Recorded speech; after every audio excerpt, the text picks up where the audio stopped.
je paniquais à l'idée de prendre l'avion.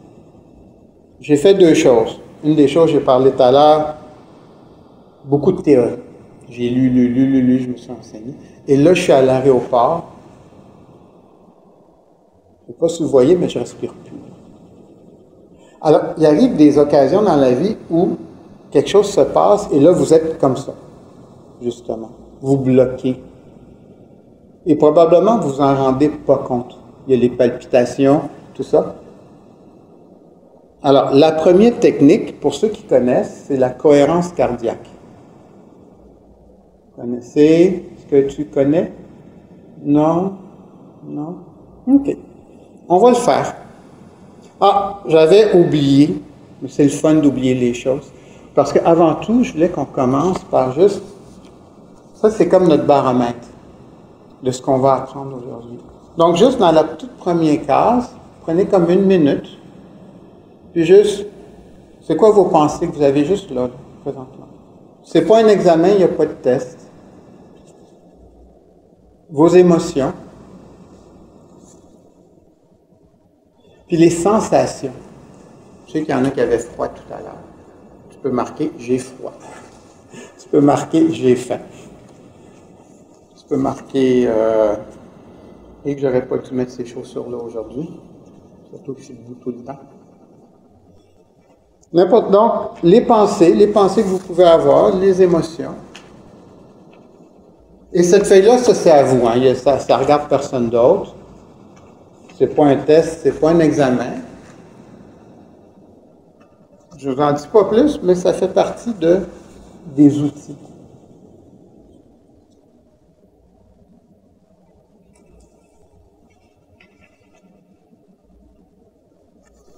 Quand je travaille avec les gens, je travaille toujours à 3 niveaux. Au niveau de la tête, au niveau du cœur et au niveau du corps. Et le corps, c'est celui qu'on oublie le plus. La tête, c'est les pensées. On a l'habitude, les émotions.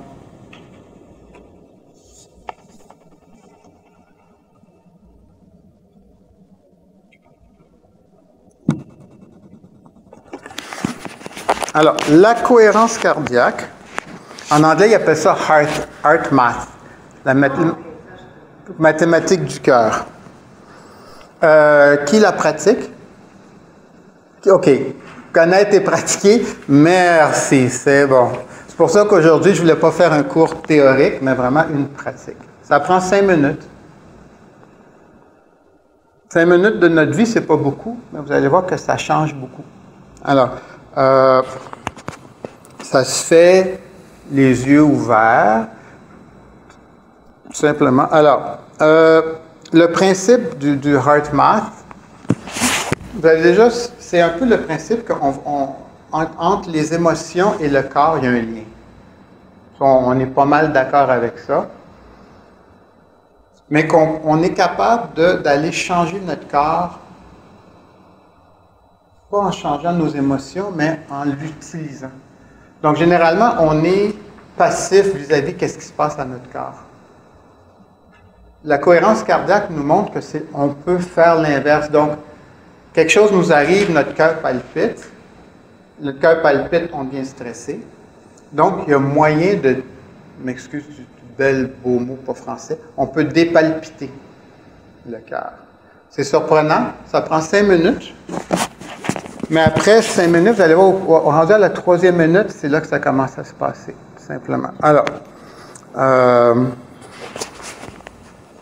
comme c'est la première fois, vous allez voir ce qui se passe. On parle toujours du petit singe qui est dans la tête, là, qui boing, boing, boing, boing, qui court tout le temps. Alors, c'est tout simple. C'est, on respire, on expire. Moi, c'est ici. Hein. Il y a des apps que vous pouvez avoir téléchargées. Super simple, super le fun. Donc, asseyez-vous, oui, juste peut-être décroiser les jambes, juste pour se grounder. Et simplement, moi, je vais le faire pour vous. Donc, quand je lève le bras, ça veut dire que c'est l'inspiration. Et quand je descends, c'est l'expiration. Inquiétez-vous pas si c'est pas une question de rythme ou quoi que ce soit. À un moment donné, ça va arriver. Fait que, et ça se fait dans le silence. Il y a une raison aussi par rapport à pourquoi des fois on utilise de l'encens ou de la musique ou des mantras. Namo Renge Kyo, Namo.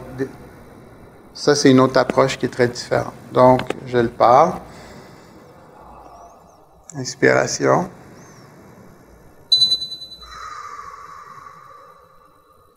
Expiration.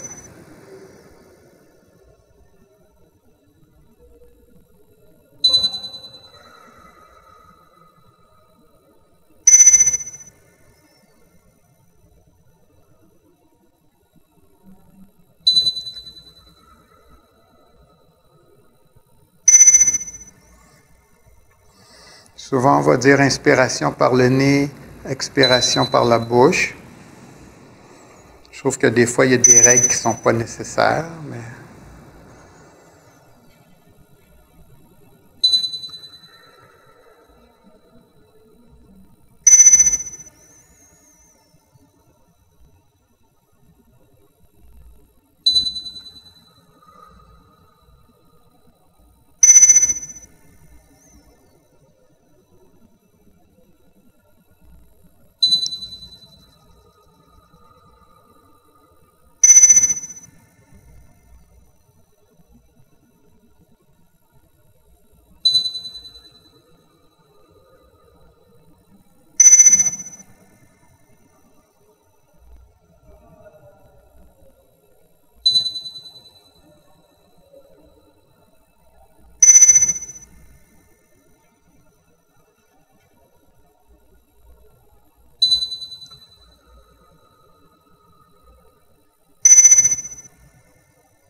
Et voilà.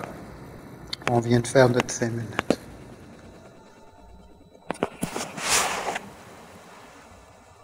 Alors, comment on se sent?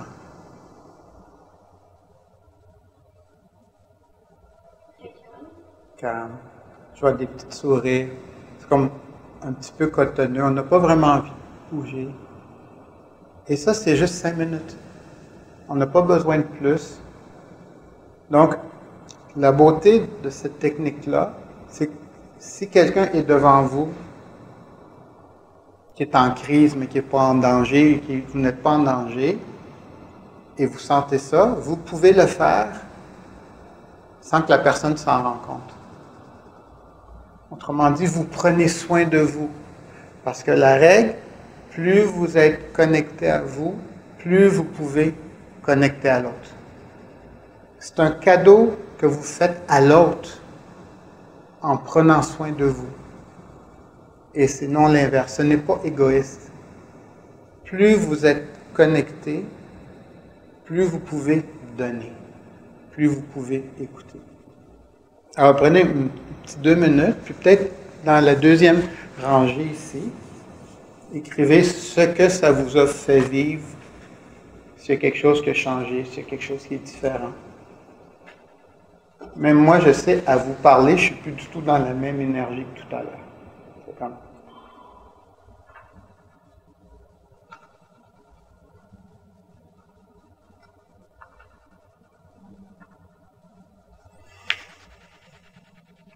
Dans les techniques que je vous propose, qui sont des techniques qui peuvent se faire en présence de l'autre sans que ça se voit, il y a aussi une autre raison pourquoi il n'y a pas de la musique ou de méditation ou du mantra. Parce que souvent, au lieu de connecter avec soi-même, on fait juste mettre sous le tapis ce que on est en train de vivre. Donc, je ne dis pas que c'est le cas tout le temps, mais en silence, le travail est comme 10 fois plus profond. Avec la musique, ça peut vous aider à vous amener à faire un travail en silence.